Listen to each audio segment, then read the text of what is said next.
Good morning, everyone. It's my honor to give the presentation here. Today, I would like to present my research, the effect of prohibiting outside food during COVID-19 pandemic on the body weight of chronically inpatient schizophrenia patients taking olanzapine or olanzapine, a retrospective self-control study. My presentation will cover the following aspects. First, let me to introduce some relevant background information. Schizophrenia is a major and common severe mental disease, and drug therapy is still the important treatment. Atypical antipsychotics, short for AAPS, have replaced conventional antipsychotics in the treatment of schizophrenia because of their good tolerance and superior therapeutic effect. Unfortunately, AAPS treatment is associated with significant body weight gain and severe metabolic disorders. There is sufficient evidence that the use of AAPS is the most important factor associated with increased risk of obesity, diabetes, and cardiovascular disease in schizophrenia patients, which contribute to the lower life expectancy in schizophrenia patients. Weight gain affects quality of life and self-view of patients, significantly reduce medication adherence, and increase the risk of recurrence. It was reported that patients who are obese are 13 times more likely to discontinue medication than non-obese individuals. All AAPS are associated with weight gain. Olanzapine and olanzapine are among the most effective antipsychotics. However, they have the high risk of causing weight gain.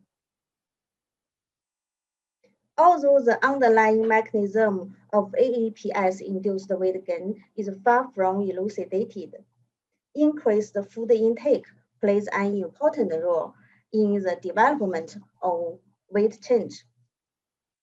Studies show that AAPS can lead to increased food intake and even binge eating behavior in the early stages of taking the drug.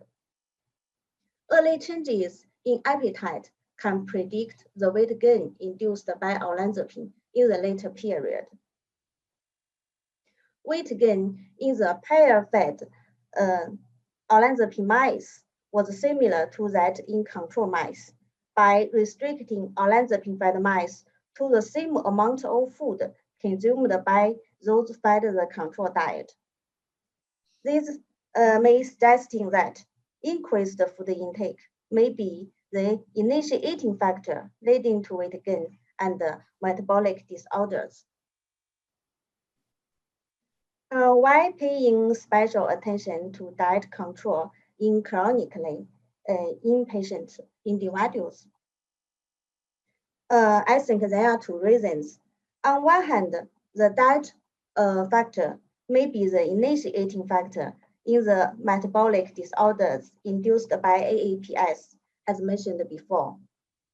Moreover, although comprehensive lifestyle interventions, including exercise, nutritional advice, and cognitive behavioral therapy, have shown benefits. Economic evaluation shows that such programs may be high cost in schizophrenia patients, probably due to the poor cognition and psychotic negative symptoms of individuals with severe mental disease, especially in chronic patients, which often require more social resource and more economic cost to increase their participation and adherence. So To clarify whether restricting extra calories alone could achieve multiplier effect may help doctors to make better decisions in dealing with such metabolic problems. On the other hand, only one study has explored calorie restriction alone rather than comprehensive intervention on the effect of weight gain in short-term acute psychiatric patients receiving AAPS, which has been shown to be effective for patients taking olanzapine. However, whether calorie restriction alone can reduce the weight of chronically inpatient schizophrenia patients in closed ward who take AAPS has not been reported. Metabolic researches conducted in such chronically hospitalized patients may have fewer confounding factors compared to outpatients or acute patients, because the physical activity levels, as well as the environmental conditions, dietary structure of these individuals are relatively high consistent. For chronically hospitalized patients in closed wards, the food brought in by visitors is almost the only source of extra calories additionally to daily 3 meals for them. However, during the global pandemic of COVID-19, bringing food to the hospital was temporarily prohibited in most mental health hospitals of China in order to reduce possible risks of infection. Whether restricting extra calories that additionally to daily 3 meals could bring benefit on body weight of patients taking AAPS. Under this background, a retrospective self-control study was conducted on 90 schizophrenic patients from one center who treated with olanzapine or clonazepam. The inclusion criteria were as follows. Data from January 27 to April 27, which was a period when the hospital prohibited visitors from bringing food into the psychiatric ward. 2, who met the ICD-10 criteria for schizophrenia. 3, who treated with olanzapine or clonazepam monotherapy or combined with aripiprazole or ziprosidine, which has a relatively small metabolic impact. 4, mental symptoms are stable for more than 3 months and have been assessed by negative and positive symptom scale. 5, meet Chinese standards for overweight or obesity. 6, postmenopausal women using hormone replacement therapy, smoking, and patients using weight loss agents or lipid lowering agents were excluded. 7, patients with diabetes, hypothyroidism, and cardiovascular disease were excluded. The enrolled patients have no serious disease of other major organs. The predictor value was before prohibition versus after prohibition. The changes in BMI and body weight were set as the main outcome variables. Other variables include the percentage of individuals who lost weight, the percentage of individuals who lost 5% of their pre-prohibition body weight. This percentage of weight loss is considered to significantly reduce cardiovascular risk. The correlation between BMI change and age, gender, cause of disease, equivalent dose, and the duration of drug exposure was analyzed. The dose of olanzapine and carbamazepine were converted into an equivalent dose according to the defined daily dose method. Period T test was used to assess the significance of the changes in body weight and BMI. General linear regression analysis was performed to determine the associations between changes of BMI and other factors, include gender, age, disease course, equivalent dose, and the duration of drug exposure. The baseline characteristics of patients were summarized in Table 1. As illustrated in Table 2, Period T test showed that after 3 months prohibition, the patient's body weight and the BMI decreased significantly.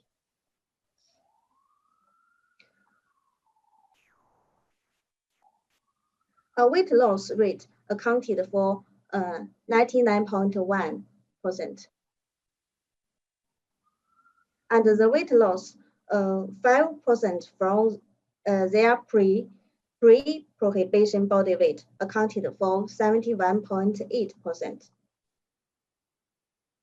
As shown in Table 3, general linear regression showed that duration of drug exposure was significantly and negatively correlated with the BMI changes, and no significant correlation of gender, age, disease course, and equivalent dose with BMI changes was found.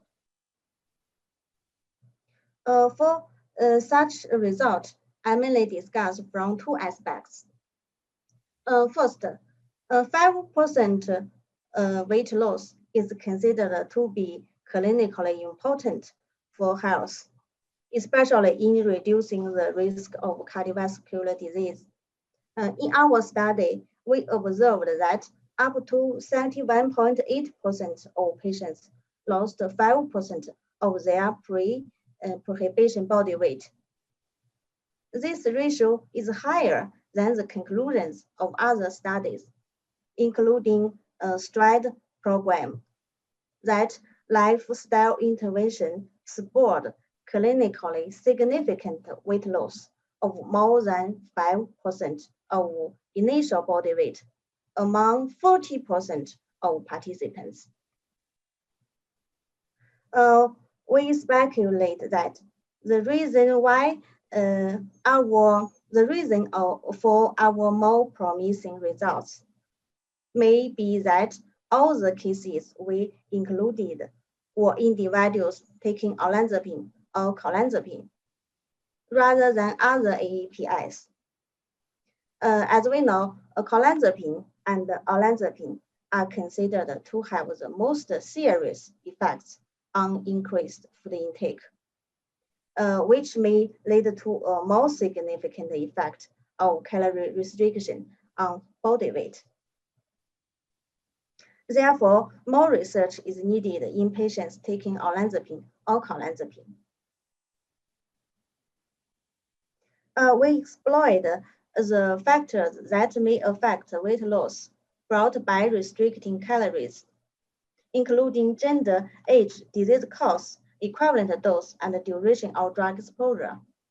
We found that BMI changes is negatively correlated with the duration of drug exposure.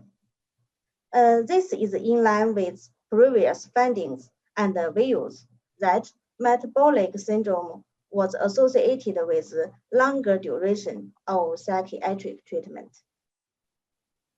Moreover, in the early stage of using olanzapine, the increase of appetite is more obvious. The weight gain is rapid, and the early increase of appetite predicts a long-term weight gain. The only RCT research that evaluated an early intervention in young patients with recent onset psychosis showed a significantly attenuated weight gain. Actually, the treatment response of schizophrenia in the initial stage of drug treatment is better, and it is more important for determining the prognosis of this disease. Given this background, early calorie restriction have the potential to be more cost-efficient and beneficial.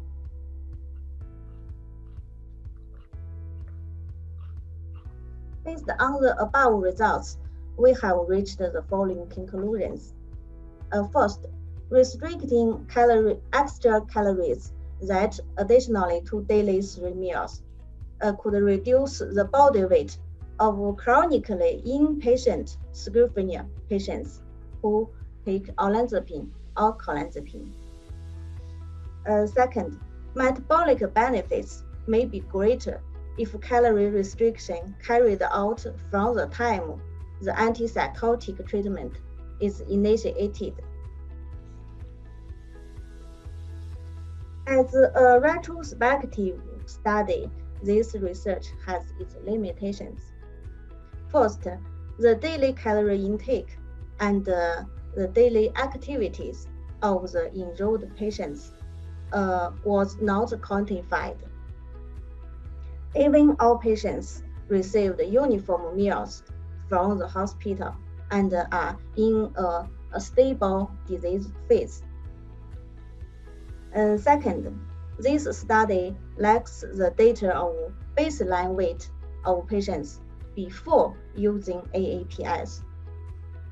Therefore, further research is needed. Thanks for your listening.